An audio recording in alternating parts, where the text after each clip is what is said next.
Hey everybody, James here. Hey, the weather here in central Georgia was decent today, so I went out and did some shooting with some cast bullet loads that I wanted to try out. And it was pretty windy, but other than that, it was nice. I got out before the rain hit. First thing I did was I have a couple of ARs, and I had a load developed for the one with the 1 in 7 twist with a 75 grain cast bullet. So I took out my rifle that had the 1 in 9 twist, and I wanted to see how it shot in that. So this one is a 75 grain NOE mold that I cast for 223. And all in all, it didn't do that bad for a 1 in 9 twist. I was expecting that to maybe tumble or something, but it didn't group quite as well, but it's acceptable for shooting the gong at 100 yards. I got a 3.819 inch group at 100, but three of them were in 2.15 on that particular target. Then there's 5-shot group. I had 2.05 for three of them, and all five combined was a 3.2 group with the 75 grain bullet.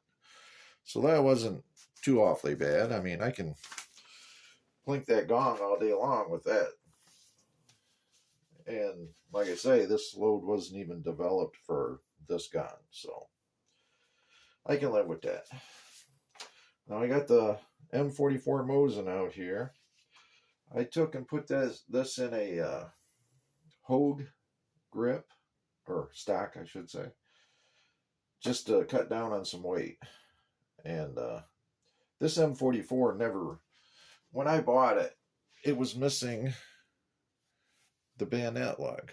I don't know if it came into the country that way or somebody hacked it off before I got it, but that's why I don't feel bad about making some modifications to this gun. It's the bayonet lug isn't there, so what the heck. So I went ahead and put the 2 to 7 power long eye relief scope on it and a bolt handle and a stock. I have everything to make it original again, as much as it can be, but anyway, I enjoy shooting this the way it is. It's a little bit lighter with the stock. And I have a real good cast bullet load for it using Unique with 15 grains of Unique and the Lee 155 grain bullet. Let me see if I got one. Which would be this right here.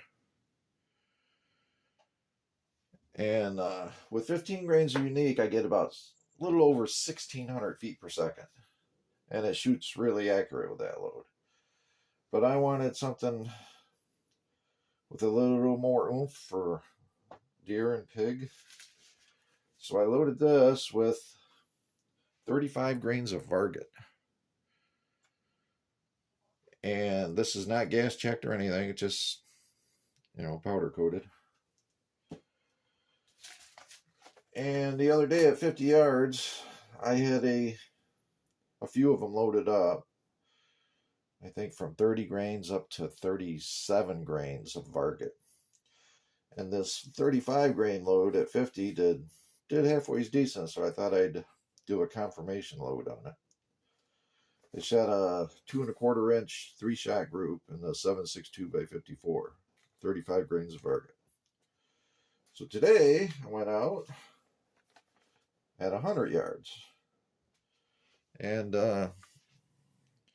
did pretty well. I don't know if this was my first shot or what, but like I say, it was windy out. I only had a 2 to 7 power scope, but it could have been me pulling it. I don't know. But three of them went into .962 at 100 yards. And then this one here opened it up to 2.95. But that's with the Lee 155 grain bullet, powder coated, no gas check, 35 grains of Varget, and it was pushing 1832 average feet per second. So I think I'm going to stick with this one for a while. Do some more load developments and see if it's going to continue to shoot. I mean, if this was me, that group I can live with all day long. So that's probably going to be my load for that gun.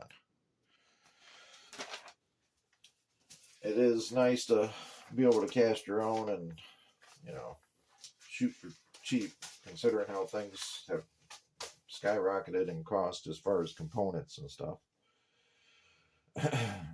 But yeah, I like this old Mosin M44. I just recently I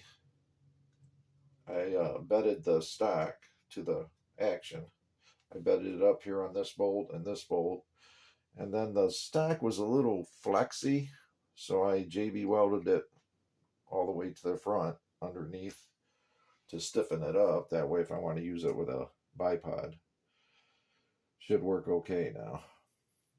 But anyway, that was my loads for today and what I shot it with and all that good stuff. So thanks for stopping in. Bye.